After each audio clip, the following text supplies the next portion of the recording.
Praise the Lord. കർത്താവിൻ്റെ ധന്യതിരുനാമം ഈ പ്രഭാതത്തിൽ മഹിമപ്പെടുമാറാകട്ടെ. ചക്രവാള സീമയിൽ അരുണോദയന്റെ ആ പൊൻകിരണങ്ങൾ ഏറ്റുകൊണ്ട് പ്രഭാതം തഴുകി എഴുന്നേറ്റു വരുമ്പോൾ അതിനുമപ്പുറത്ത് നീതിസൂര്യനായ യേശു കർത്താവിൻ്റെ ആ കിരണങ്ങൾ, രോഗോപശാന്തിയോടെ ഉദിച്ചു വരുന്ന കിരണങ്ങൾ, ആയുസ്, ആരോഗ്യം, ബലം നൽകി നമ്മളെ ബലത്തോടെ നിർത്തിയ, എഴുന്നേൽപ്പിച്ച ഈ പ്രഭാതവും നമുക്ക്, പുതിയ പ്രഭാതവും കൂടി നമുക്ക് ദാനം ചെയ്ത ദൈവത്തിന് എല്ലാ മാനവും മഹത്വവും അർപ്പിച്ചുകൊണ്ട് ഇന്നത്തെ വേദവചന ധ്യാന ചിന്തയിലേക്ക് നമുക്ക് കടക്കാം. യെശയ്യാ പ്രവാചകന്റെ പുസ്തകം 59-ാമത്തെ അധ്യായം, അതിന്റെ 1-2 വാക്യങ്ങൾ വായിച്ചു കേൾപ്പിക്കുന്നു. രക്ഷിപ്പാൻ കഴിയാതെ വണ്ണം യഹോവയുടെ കൈ കുറുകിയിട്ടില്ല, കേൾപ്പാൻ കഴിയാതെ വണ്ണം അവന്റെ ചെവി മന്ദമായിട്ടുമില്ല. നിങ്ങളുടെ അകൃത്യങ്ങൾ അത്രേ നിങ്ങളെയും നിങ്ങളുടെ ദൈവത്തെയും തമ്മിൽ ഭിന്നിപ്പിച്ചിരിക്കുന്നത്. നിങ്ങളുടെ പാപങ്ങൾ അത്രേ അവൻ കേൾക്കാതെ വണ്ണം അവന്റെ മുഖത്തെ നിങ്ങൾക്ക് മറയ്ക്കുമാറാക്കിയത്. സുപരിചിതമായ വാക്യമാണ്. ഈ ആദ്യത്തെ വചനം ഇപ്പോഴും വായിച്ചു കേൾക്കുന്നൊരു വചനമാണ്. പ്രാർത്ഥനയ്ക്ക് ഉപയോഗിക്കും, പ്രസംഗത്തിൽ ഉപയോഗിക്കും, നമ്മുടെ വേദനകൾ ഉപയോഗിക്കും, എപ്പോഴും ഉപയോഗിക്കുന്ന വാക്യമാണ് ആദ്യ 2 വാക്യങ്ങളിൽ ആദ്യത്തെ വാക്യം. രക്ഷിപ്പാൻ കഴിയാതെ വണ്ണം അവന്റെ കരം കുറുകിയിട്ടില്ല, കേൾപ്പാൻ കഴിയാതെ വണ്ണം അവന്റെ ചെവി മന്ദമായിട്ടുണ്ട്. ശരിയാണ്, യഹോവയുടെ കരം കുറുകുന്നില്ല, യഹോവയുടെ ചെവി മന്ദമാകുന്നുമില്ല. ഒരിക്കൽ പോലും കേൾക്കാൻ കഴിയാതെ വണ്ണം ആ ചെവി മന്ദമായി പോകുകയില്ല, രക്ഷിപ്പാൻ കഴിയാതെ വണ്ണം കരം കുറുതാവുകയുമില്ല. എന്നിട്ടും ചില സമയങ്ങളിലെങ്കിലും എന്തുകൊണ്ട് നമുക്ക് രക്ഷ കിട്ടുന്നില്ല? ചില സമയങ്ങളിലെങ്കിലും എന്തുകൊണ്ട് നമുക്ക് തോന്നിപ്പോകുന്നു ദൈവത്തിന്റെ കൈ കുറുതായി പോയോ, നമുക്ക് വേണ്ടി നീട്ടുന്നില്ലയോ, ദൈവത്തിന്റെ ചെവി നമ്മുടെ നിലവിളി കേൾക്കുന്നില്ലയോ, ആ ചെവി നമ്മുടെ നിലവിളിക്ക് മന്ദമായിരിക്കുന്നു എന്ന് തോന്നുവാൻ കാരണം എന്താ? ഇവിടെ പറയുമ്പോൾ പല 9 തരം റീസൺ ഉണ്ട്, ചില പരീക്ഷകളുണ്ട്, ചില ബുദ്ധിമുട്ടുകളുണ്ട്. എന്നാൽ ഇവിടെ യെശയ്യാ പ്രവാചകൻ പറയുമ്പോൾ തെറ്റിപ്പോയ ഒരു ജനസമൂഹത്തെ കുറിച്ചാണ് പറയുന്നത്. ഇന്ന് ഈ വചനം കേൾക്കുമ്പോൾ എല്ലാ ദിവസവും പറയുന്ന വചനത്തെക്കാൾ അല്പം വ്യത്യസ്തമായിട്ട് ദൈവത്തിന്റെ വഴിയിൽ നിന്ന് മാറിപ്പോയ, ദൈവ സന്നിധിയിൽ നിന്ന് തെറ്റിപ്പോയ ഒരു ജനസമൂഹം, ദൈവത്തിന്റെ പാതയിൽ നടക്കേണ്ട ദൈവജനം ദൈവത്തിന്റെ വഴിയിൽ നിന്നും മാറി വ്യതിചലിച്ച് യാത്ര ചെയ്യുമ്പോൾ അവരോടുള്ള അരുളപ്പാടാ, അവരോട് സംസാരിക്കുന്ന വചനമായി പറയുന്നേ, അവരോടുള്ള അരുളപ്പാടായി പറയുന്നേ. ഒരു ചെറുതായിട്ട് ദൈവത്തിന്റെ ചെവി മന്ദമായി പോയി എന്ന് തോന്നുന്നുണ്ടോ? കരം കുറുതായി എന്ന് തോന്നുന്നുണ്ടോ? ഇന്നൊന്ന് ശോധന ചെയ്യാൻ ഇസ്രായേൽ ജനത്തോട് പറഞ്ഞു. ഇസ്രായേൽ ജനം പറഞ്ഞു, ഞങ്ങളുടെ ദൈവം പണ്ടത്തെ പോലെ ഞങ്ങളുടെ നിലവിളി കേൾക്കുന്നില്ല. മിസ്രൈമിലായിരുന്നപ്പോൾ നിലവിളി കേട്ടു, കണ്ടു, ഞങ്ങളുടെ കഷ്ടത കണ്ടു എന്ന് പറഞ്ഞ ദൈവം ഞങ്ങളുടെ നിലവിളി കേൾക്കുന്നില്ല.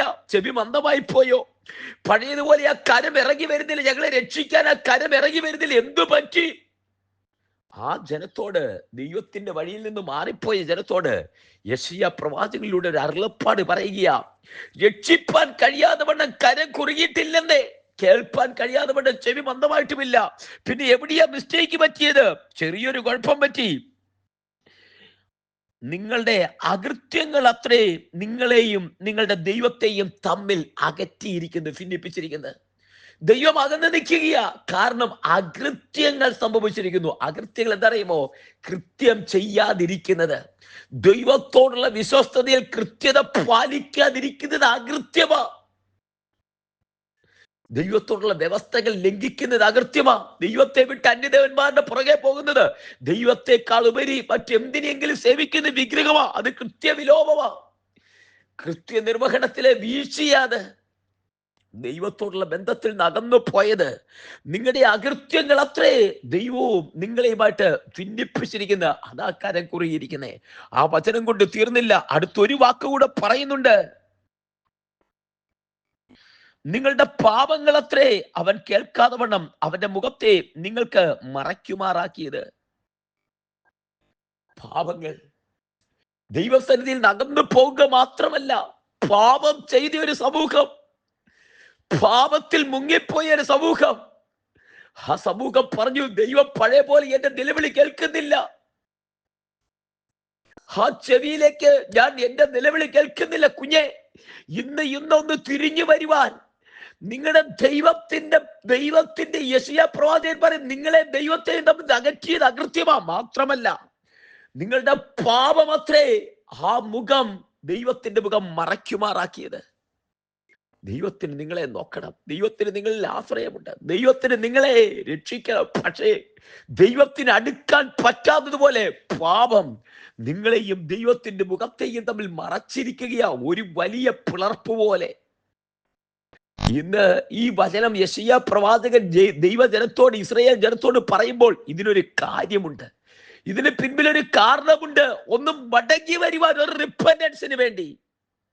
ഇനി വചനം കേൾക്കുമ്പോൾ എന്നും കേൾക്കുന്ന വചനത്തിൽ നിന്ന് വ്യത്യസ്തമായി ഒന്ന് മടങ്ങി വരുവാൻ, ദൈവസന്നിധിയിലേക്കൊന്ന് തിരിച്ചു വരുവാൻ, ഒരു റെപ്പന്റൻസ്, ഒരു മാനസാന്തരം, ഒരു മനപരിവർത്തനം ഒന്ന് ദൈവസ്ഥലേക്ക് അടുത്ത് വന്നേ. കുഞ്ഞെ, ഈ വചനം കേൾക്കുമ്പോൾ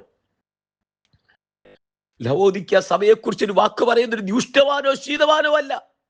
ഉഷ്ണവാനോ ശീതവാനോ ആയിരുന്നെങ്കിൽ, ഉഷ്ണവാനോ ശീതവാനോ അല്ലായിക്കൊണ്ട് എന്റെ വായിൽ നുമിണ്ട് കളയും. ഒന്നെങ്കിൽ ഉഷ്ണവാൻ അല്ലെങ്കിൽ ശീതവാൻ അല്ല. ദൈവത്തിൽ നിന്നൊരു ചെറിയ മാറ്റം, ചെറിയ അകൽച്ച, ആ പ്രാർത്ഥനയ്ക്കൊരു കുറവ്, ഉത്സാഹത്തിൽ നിന്നൊരു വ്യത്യാസം, ആദ്യ സ്നേഹം വിട്ടുപോയി എന്നൊരു കുറവ്, ആത്മാവിലെ എരിവിനൊരു കുറവ്. ഇന്നൊന്ന് മടങ്ങി വരുവാൻ, ഒന്ന് ദൈവസന്നിധിയിലേക്ക് അടുത്തു വരുവാൻ ഈ വചനം കേൾക്കുമ്പോൾ ദൈവം അനുഗ്രഹിക്കും, ഇല്ലെന്നല്ല, അതൊക്കെ ശരി തന്നെ. പക്ഷേ ഒന്ന് മടങ്ങി വരുവാൻ, നിത്യതയെ കാംക്ഷിച്ച് ദൈവസന്നിധിയിൽ ഇരിക്കുന്ന ദൈവത്തിന്റെ കുഞ്ഞെ, ഒരു മടങ്ങി വരവിന് വേണ്ടി, ഒരു റെപ്പന്റൻസ്, ഒരു യഥാസ്ഥാനത്തിന് വേണ്ടി, ദൈവത്തിന്റെ പദ്ധതിക്കകത്ത് കർമ്മേൽ കൊടുമുടിയിൽ ഒരു തീ ഇറങ്ങുന്നതിന് മുമ്പ് ഒരു റെസ്റ്റോറേഷൻ. ഇസ്രായേൽ ഗോത്രത്തിന്റെ സംഖ്യക്കൊത്തവണ്ണം 12 കല്ലെടുത്ത് ഇടിഞ്ഞു പോയ യാഗപീഠം പണിതു.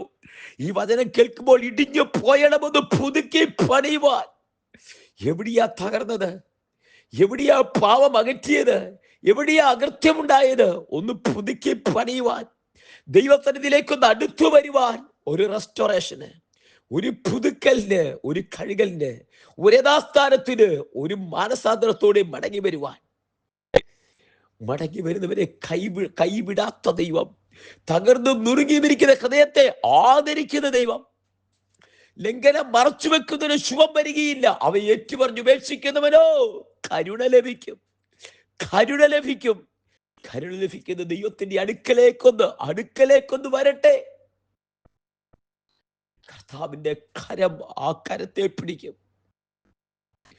ഒരു അപ്പന്റെ ഒരു കൊച്ചു കുഞ്ഞ് ഒരു തെറ്റ് ചെയ്തിട്ട് ഞാൻ തെറ്റിപ്പോയി എന്ന് പറഞ്ഞ് അപ്പന്റെ അടുത്തേക്ക് വരുമ്പോ മാറോട് ചേർത്തടയ്ക്കുന്നത് പോലെ മുഴുവനായ പുത്രൻ തന്റെ സ്വത്ത് മുഴുവൻ നശിപ്പിച്ച് അതേ മുഴുവൻ അന്യാധീനപ്പെടുത്തി കഴിഞ്ഞിട്ട് നാളുകൾക്ക് ശേഷം എല്ലാം നഷ്ടപ്പെട്ടതായി മടങ്ങി വന്ന്, ഒരു മാനസാന്തരത്തോടെ മടങ്ങി വന്ന് അപ്പന്റെ അടുത്തേക്ക് വരുമ്പോൾ മാറോട് ചേർത്ത് പിടിച്ച്, പുതിയ വസ്ത്രം ധരിപ്പിച്ച്, പൊന്മോതിരം പിടിപ്പിച്ചിട്ട് കാളയേർത്ത് ആ മകൻ എന്ന പദവി പുതുക്കിയതുപോലെ ഇന്ന് നിന്റെ ദൈവം കാത്തിരിക്കുന്നു. കുഞ്ഞെ, ദൈവം നിനക്കായി കാത്തിരിക്കുന്നു. മടങ്ങി വരവിന് വേണ്ടി, ഒരു റെപ്പന്റൻസിന് വേണ്ടി. ആ വചനം ഹൃദയത്തിനകത്ത് പതിയിട്ട് രക്ഷിപ്പാൻ കഴിയാതെ വണ്ണം അവന്റെ കരം കുറുതായിട്ടില്ല, കേൾപ്പാൻ കഴിയാതെ വണ്ണം ആ ചെവി മന്ദമായിട്ടില്ല. ദൈവത്തിന്റെ അടുക്കിലേക്കൊന്ന് വരട്ടെ. ഒന്നാണ് നീ കുറ്റം പറയുമ്പോൾ, നീ മറ്റുള്ളവരെ കുറ്റപ്പെടുത്തുമ്പോൾ, ദൈവദാസന്മാരെ കുറ്റപ്പെടുത്തുമ്പോൾ, കൂട്ടുവിശ്വാസികളെ കുറ്റപ്പെടുത്തുമ്പോൾ, മറ്റുള്ളവരുടെ നേരെ വിരൽ ചൂണ്ടുമ്പോൾ മറക്കല്ലേ, 4 വിരൽ നിന്റെ നേരെയാ. നീ ഒരു വിരൽ ചൂണ്ടുമ്പോൾ അടുത്ത 4 വിരൽ നിന്റെ നേരെയാ ചൂണ്ടിയിരിക്കുന്നത്. ഒന്ന് മാനസാന്തരപ്പെടുവാൻ, ദൈവസന്നിധിയിൽ നമ്മെ തന്നെ ഒന്ന് കഴുകപ്പെടുവാൻ, ദൈവകാര്യങ്ങളിലേക്ക് സമർപ്പിക്കുക, പ്രാർത്ഥിക്കുക. സ്വർഗീയ പിതാവേ, വ്യത്യസ്തമായ ഒരു സന്ദേശത്തിനായി സ്തോത്രം ചെയ്യുന്നു. ജനത്തെ മാനസാന്തരത്തിലേക്ക് നയിക്കുന്ന, ഒരു മടങ്ങി വരവിലേക്ക് നയിക്കുന്ന, ഒരു യഥാസ്ഥാനത്തേക്ക്, റെസ്റ്റോറേഷനിലേക്ക് നയിക്കുന്ന, ഇടിഞ്ഞു കിടക്കുന്നതിനെ പണിയുന്ന ആ കൃപയ്ക്കായി സ്തോത്രം. അങ്ങയുടെ വചനം പാപത്തെക്കുറിച്ച്, നീതിയെക്കുറിച്ച്, ന്യായവിധിയെക്കുറിച്ച് ബോധം വരുത്തുന്ന പരിശുദ്ധാത്മാവ് സ്പർശിക്കുന്നതിനായി നന്ദി പറയുന്നു. രക്ഷിക്കുന്ന കരം, അതേ കേൾക്കുന്ന ചെവി ഞങ്ങൾക്ക് വേണ്ടി ചായച്ചിരിക്കാൻ സ്തോത്രം ചെയ്യുന്നു. ആ കരം ഇറങ്ങി വരുന്നതിനായി നന്ദിയപ്പ. ദൈവകരങ്ങളിലേക്ക് സമർപ്പിക്കുന്നു, ജനത്തെ അനുഗ്രഹിച്ച് പ്രാർത്ഥിക്കുന്നു, തൃക്കരങ്ങളിലേക്ക് സമർപ്പിക്കുന്നു. പ്രാർത്ഥന കേട്ടിക്കാൻ സ്തോത്രം. എല്ലാ മാനവമോഹത്തോടെ എടുക്കും യേശുവിൻ നാമത്തിൽ തന്നെ. ആമേൻ, ആമേൻ, ആമേൻ. കർത്താവ് എല്ലാവരെയും അനുഗ്രഹിക്കട്ടെ. ദൈവം കൂടിയിരിക്കട്ടെ. നാളെ നമുക്ക് വീണ്ടും കാണാം. അതുവരെ കൃപയിൽ മറയട്ടെ. God bless you and walk with Jesus. Thank you so much.